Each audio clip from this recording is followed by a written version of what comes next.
और order block के बाद देखें क्या यहाँ पर क्रिएट हुआ है। ये देखो, ये पूरा का पूरा एक एफईजी क्रिएट हुआ है। स्मार्ट मनी वाले क्या बोलते हैं कि जब भी एक एफईजी क्रिएट हो और ऑर्डर ब्लॉक हो तो मार्केट जब उसको फिल करने आएगी तब हम वहां से बाय करेंगे। ठीक है, उस एरिया से बाय करेंगे। स्टॉप लॉस आपका होगा एफईजी के नीचे या आपका स्टॉप लॉस होगा आपके ऑर्डर ब्लॉक के नीचे।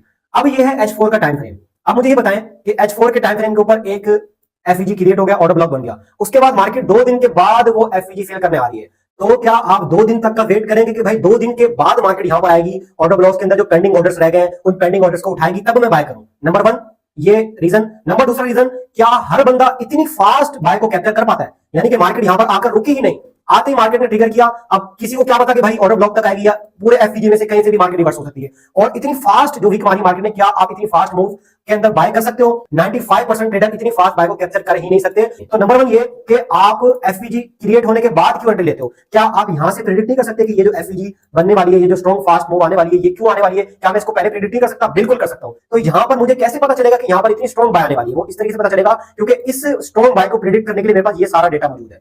इस सारे डेटा को देखकर मैं कैसे प्रेडिक्ट करूंगा? मैं ये देखूंगा कि यहां पर मार्केट ने जोन कौन सा बनाया है। तो सबसे पहले मैं आपको वो जोन मार्क करके बताता हूं। मार्केट में यहां पर एक बना हुआ रेजिस्टेंस, मार्केट की रेजिस्टेंस। ठीक है, ये रेजिस्टेंस मैंने मार्क कर ली। इस रेजिस्टेंस के ऊपर मैंने सेल नहीं करना, रेजिस्टेंस के ऊपर मैंने बाय करना है। और वो जो रेजिस्टेंस के ऊपर मैं बाय करूंगा ना, वो बाय में ही मेरा इतना स्ट्रॉन्ग मूव आ जाएगा कि वो ऑर्डर ब्लॉक और एफईजी क्रिएट हो जाएगा। वो कैसे? जो मार्केट का लो है ना, वो मैं मार्क कर लूंगा, मार्केट का फर्स्ट लो।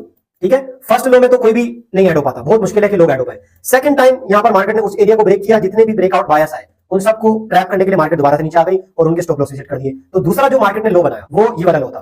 क्या ये वाला लो जो है इस लो से ऊपर है या इस लो से नीचे है?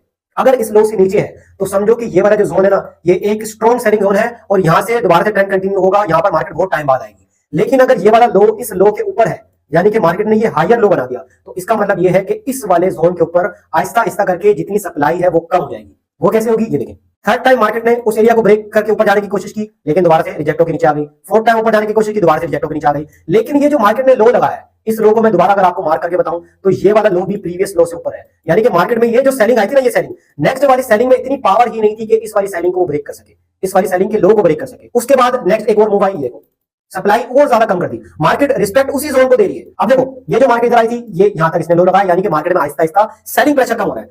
और जब बिल्कुल सेलिंग प्रेशर कम हो गया, ये देखो ये सेलिंग प्रेशर बिल्कुल कम हो गया। अब इसके बाद जब भी मार्केट मेरे उस जोन को रिटेस्ट करेगी, उस रिटेस्ट के ऊपर मैं आंखें बंद करके बाय करूंगा और मेरा स्टॉप लॉस इस लास्ट स्विंग के नीचे होगा या तो इसके नीचे, यानी कि ये पूरा मेरा एक स्टॉप लॉस वाला एरिया होगा। और वो स्टॉप लॉस कितना बनेगा और टारगेट कितना बनेगा वो आपने खुद देखना है। मार्केट ने ये लगाया, उसके बाद मार्केट दोबारा ऊपर चली गई, मैंने ये बाय की, यहाँ पर एंट्री कर ली, ये मेरा स्टॉप लॉस है। लेकिन कम से कम 400 पिप्स का 100% आपको यहाँ पर टारगेट मिलेगा। उसके बाद देखो मार्केट में ये जो लास्ट वाली कैंडल बनी है, ये वाली, ये कैंडल ऑर्डर ब्लॉक कैसे क्रिएट हुई? इस इंपल्सिव मूव ने इसको ऑर्डर ब्लॉक बनाया। लेकिन ये वाली